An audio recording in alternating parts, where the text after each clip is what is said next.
What's going on, everybody? It's your boy Spencer taking a look at this Psy-Frame Spright list. It's kind of interesting. It's really fun to play. Maybe not so great going second, but if you like to play Psy-Frames, and that's really what a lot of this is about, I think this is probably the best version of Psy-Frame in existence, as crazy as that sounds. But it really is. It's like accessible through the deck. You can use it almost every single turn, no matter what. So here's the list. Obviously, got to play one copy of driver, and I maybe that's a hot take for Psy-Frame players, but only running one copy of Psy-Frame is objectively correct in my opinion.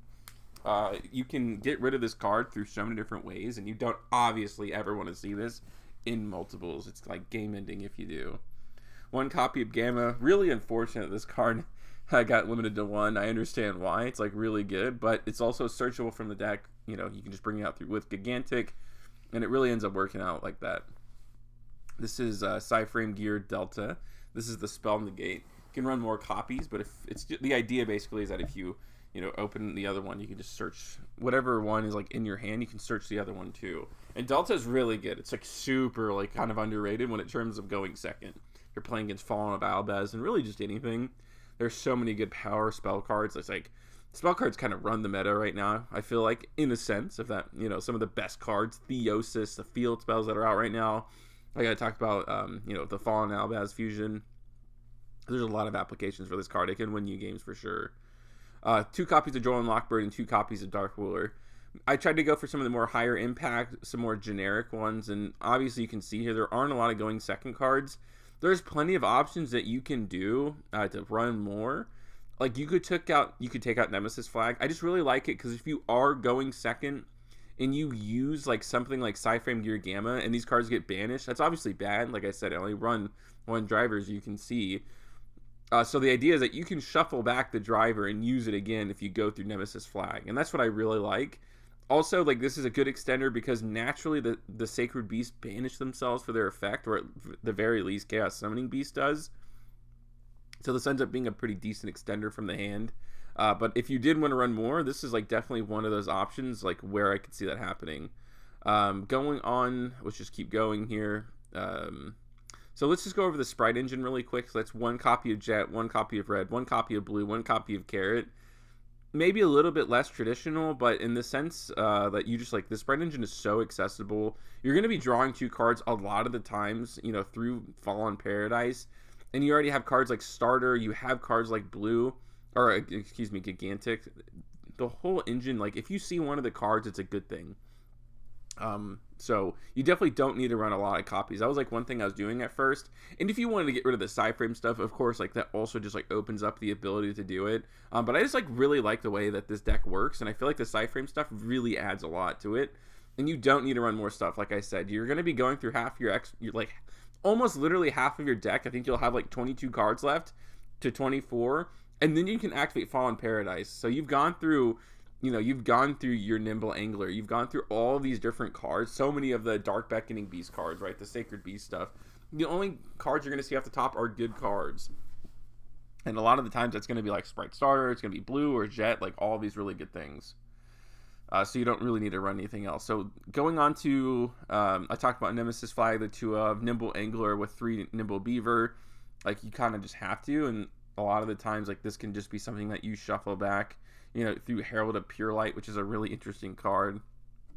And the Sacred Beast stuff. So 1 copy from on this, like, if you guys haven't seen my gameplay video, I'll like try to link it in the description. But the basic idea is that this actually feels like a very niche hole, like in Spright and Psy-Frame, in that your opponent can't attack other monsters except this one when it's in defense position. And as you might imagine, a 4K booty is really nice. Like it's really hard to get over. Your opponent is going to like not read this card, and they're going to try to go to the battle phase to get over IP Masquerade, to get over the Psy-Frame Link monster, and they will not be able to. Also, like it pairs really well with Cerulean Skyfire, like extremely well, and it's like kind of amazing. This card beats Super Polymerization and Dark Ruler, and that's like a very unique thing as well. Like the one thing that really is the weakness of Psy-Frames is Dark Ruler, because then the Lambda stuff is offline, and that's really bad. You'll just like have these cards in your hand that do not do anything. 3 copies of Dark Beckoning Beast, 3 copies of Chaos Summoning Beast. No surprises there. You need to see those as much as possible. 2 copies of Foolish Burial Goods, which I think is really cool in this deck because in Psy-Frames, you do need to run this because you want to send the continuous trap to the graveyard. It's a really good interaction because it searches you a Psy-Frame card for free. But you can also send Cerulean Skyfire because the continuous spell, opening with the Spirit Gates, adds this back to your hand. So the ability to pivot between the two of them is so important because if you're playing a more Psy-Frame focused strategy, sometimes this is bad, sometimes it's not as good. So being able to have the option between the two, whatever is better, like really helps the deck. Pure Res Map searches all of these, which is great. Like, it's so important that it does that. I can't possibly explain to you how important that is to be able to go through it, because you want to see all three names in rotation realistically. There's definitely some other lines just with Dark Beckoning Beast and Dark Summoning Beast. If you don't see all three, like, that basically means that you're seeing the Spright stuff too. So you kind of have these really high-end boards either way, like high-end stuff either way. 2 copies of Starter, no surprises there. We talked about how great this card is. It's so good. Opening the Spirit Gates also searches everything. So the deck is very consistent, and obviously that comes at the price, right? Maybe you want to drop these to 2. You know what I mean? Like, you want to drop some of these copies to 2 to run more hand traps to get closer to like 9. And that may be a better option. I would just personally rather go for consistency. 1 copy of Fallen Paradise, 2 copies of Psy-Frame Circuit. I love this card. Again, if you don't want to play the Psy-Frame stuff, you can play more Spright cards. But this field spell is like incredible. If you use a Psy-Frame card, so you're negating an opponent's card, destroying it, right? These both negate and destroy, and then you immediately get to turn that into advantage through the form of a really good extra deck play, like Psy-Frame, Lord Omega, or Dragite. Very interesting, right? It requires a water monster to be in the graveyard, which you always will have because of the Gigantic line. And that is just really neat, like, to be able to do that. The weakness of this deck, a lot of the times, is Spell and Trap Negates, and just to have access to that through the field spell, which you could draw off a Fallen Paradise, is awesome. It's really, really good. And then the 1 copy of Overlord. If you draw Overlord, it's not bad. It's like, a pretty good card, especially for your opening setup, where you'll probably have the Lambda on board. Use the effect to destroy something, banish it, and that's going to trigger the Lambda to give you another Psy-Frame card during the end phase, which is great. Okay, let's go on to the extra deck here. Talked about Dragite, talked about Omega, 1 copy of Gigantic, and there's some other cards that you could take out here for sure. Like, I run some of the Charmers and stuff, and you can run more copies of Gigantic, and maybe that's even just better, but this is what I run for now. Herald of Pure Light basically lets you bring out a Psy-Frame card, overlay using Herald of Pure Light, add it to your hand. That way it's online with your Lambda plays. All you have to do is give up 1 card, which is not a problem because you're, like, drawing so much during the turn. Underworld Goddess, definitely something I feel like you should use in this deck, with your IP lines. Access Code Talker is very good. Appaloosa, all these things are great options, basically just to make sure that you get Driver off the board after you use it. Nightmare Unicorn.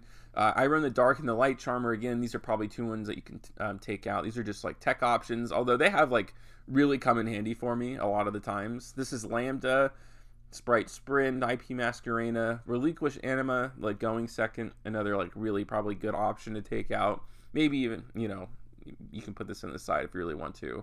It's just like a decent going second option. And then Salmogrant Almirage is something you're going to use a lot. Don't worry about the side deck. Obviously, you can make your own, but this is just one option. It lets you go into any Synchro 8, right? And that's what happens with these two. You get to make a Synchro 8. Dragite just is really good because you do have a big weakness to Spell and Trap, cards. But obviously, Draco Berserker is also just like a really good generic Synchro 8. But yeah, that is the deck profile for Sacred Beast Psy-Frame Spright. Let me know what you guys think about this in the comment section down below. Other than that's going to do it for today's video, and I'll see you guys next time.